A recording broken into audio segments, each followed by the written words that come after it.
চারপাশে জঙ্গল এবং পাহাড়ে ঘেরা এক অদ্ভুত রহস্যময় ছোট শহর। ভুলক্রমে কেউ একবার এই শহরে আসলে সেই শহরের গোলকধাঁধার মধ্যে আটকে যায় আর কখনোই সেই শহরের গোলকধাঁধা থেকে বের হতে পারে না। এখানে আরও একটা বিপদ রয়েছে। সন্ধ্যা নামলেই একদল পিশাচ মানুষের রূপ ধারণ করে জঙ্গল থেকে বেরিয়ে আসে। এরা প্রিয় মানুষের রূপ ধারণ করে, মানুষকে তাদের কথার ছলে বশীভূত করে ফেলে। এরপর মানুষদের উপর খুব ভয়ঙ্করভাবে আক্রমণ করে পুরো দেহ ছিন্নভিন্ন করে দেয়। সেখানে বিদ্যুতের ব্যবস্থা থাকলেও নেই কোনো টেলিযোগাযোগ ব্যবস্থা। বাইরের পৃথিবী থেকে সম্পূর্ণ বিচ্ছিন্ন একটা জায়গা। আসুন এরকমই একটা অদ্ভুত শহরের এবং সেখানকার বাসিন্দাদের ভয়াবহ জীবন ধারণের গল্প শুনে আসি।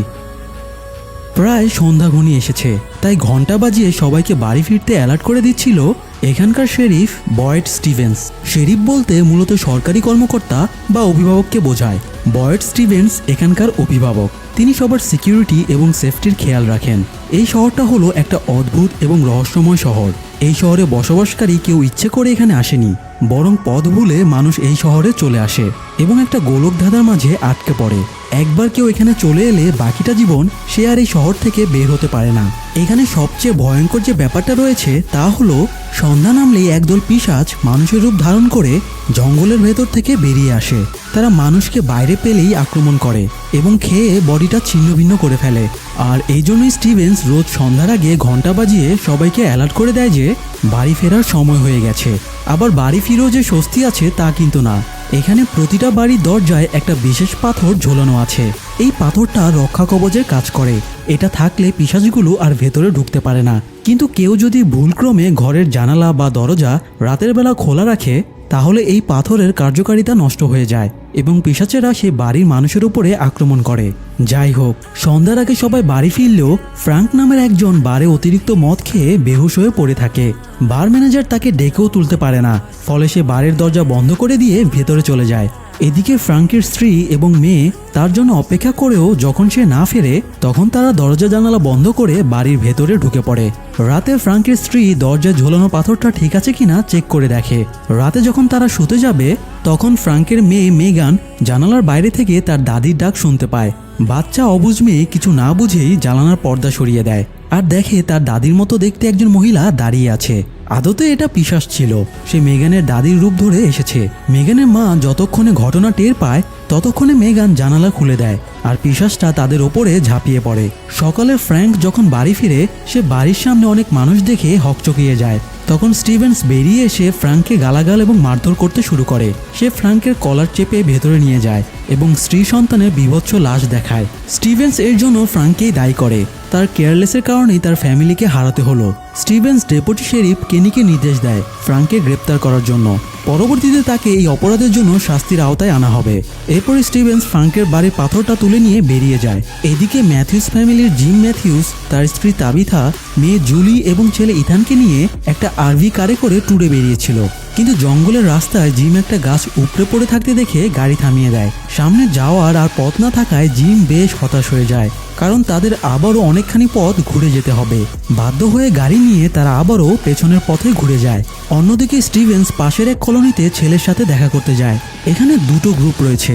একটা গ্রুপ শেরিফ স্টিভেন্সের নিয়ন্ত্রণে থাকে, অন্য একটা গ্রুপ শহরের পাশের কলোনিতে স্বাধীনভাবে বসবাস করে। এই স্বাধীন গ্রুপটাকে মূলত ডোনা নামের এক মহিলা নিয়ন্ত্রণ করে। তো স্টিভেন্স ছেলের সাথে দেখা করার জন্য ডোনার পারমিশন নেয়। স্টিভেন্সের ছেলে অ্যালিস বাবাকে তেমন একটা পছন্দ করে না, তাই আলাদা হয়ে এই কলোনি হাউসে স্বাধীনভাবে বসবাস করে। স্টিভেন্স ছেলেকে গতরাতের ঘটনা বর্ণনা করে আর তার সাথে শেরিফ হিসেবে সার্ভিসে জয়েন করতে বলে। কিন্তু অ্যালিস বাবার প্রস্তাব প্রত্যাখ্যান করলে স্টিভেন্স হতাশ হয়ে বেরিয়ে আসে। এদিকে জিম গাড়ি নিয়ে এই শহরে ঢুকে পড়ে। সে কিভাবে এখানে চলে আসলো সেটা বুঝতেও পারে না। এ সময় গতরাতে মরে যাওয়া ফ্রাঙ্কের স্ত্রী মেয়েকে দাফন করা হচ্ছিল। স্টিভেন্স শহরে নতুন একটা গাড়ি দেখে বুঝতে পারে এরাও এখানে ফেসে গিয়েছে। দাফন শেষ করে স্টিভেন্স জিমের কাছে এগিয়ে যায় এবং জিজ্ঞেস করে তার কোনো হেল্প লাগবে কিনা। জিম জিজ্ঞেস করে হাইওয়ের রাস্তা কোনটা। স্টিভেন্স তাকে পাহাড়ের পাশের রাস্তা দিয়ে যেতে বলে। জিম তাকে ধন্যবাদ জানিয়ে গাড়ি নিয়ে চলে যায়। কিন্তু স্টিভেন্স তো ঠিকই বুঝতে পারে এই ফ্যামিলিটা আর কখনোই বাড়ি ফিরতে পারবে না।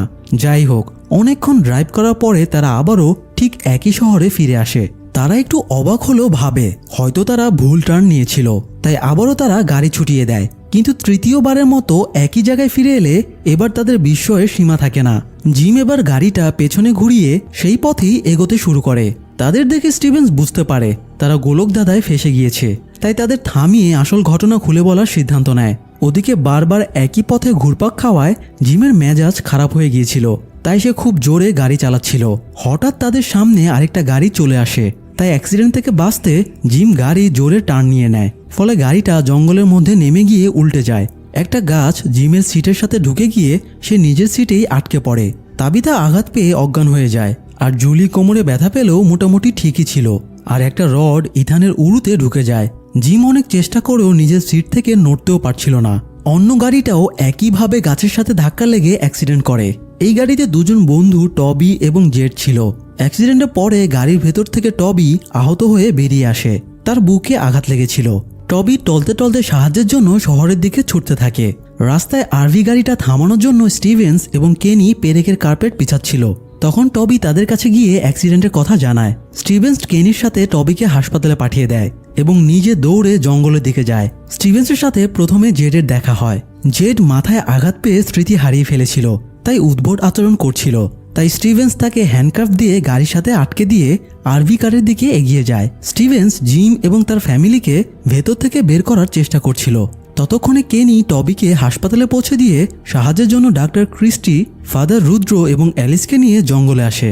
তারাও জিম ফ্যামিলিকে উদ্ধার করতে সাহায্য করে, কিন্তু সমস্যা বেঁধে যায় ইথানের জন্য। তার পায়ের রডটা বের করতে ঘন্টাখানেক সময় লেগে যাবে, অথচ সন্ধ্যা হতে মাত্র 40 মিনিট বাকি আছে। তাই স্টিভেন্স সবাইকে নির্দেশ দেয় তাবিথা, জুলি এবং জেডকে নিয়ে শহরে ফিরে যেতে। স্টিভেন্স, জিম এবং ক্রিস্টি আরভি কারের ভেতরেই ইথানের কাছে রাত কাটিয়ে দেবে। স্টিভেন্সের কাছে যেহেতু ফ্রাঙ্কের বাড়ি থেকে আনা পাথরটা ছিল, তাই সেটা আরভি কারের দরজায় ঝুলিয়ে দিলে তারা ভেতরে সেফ থাকতে পারবে। এদিকে আবার আরেক অঘটন ঘটে যায়।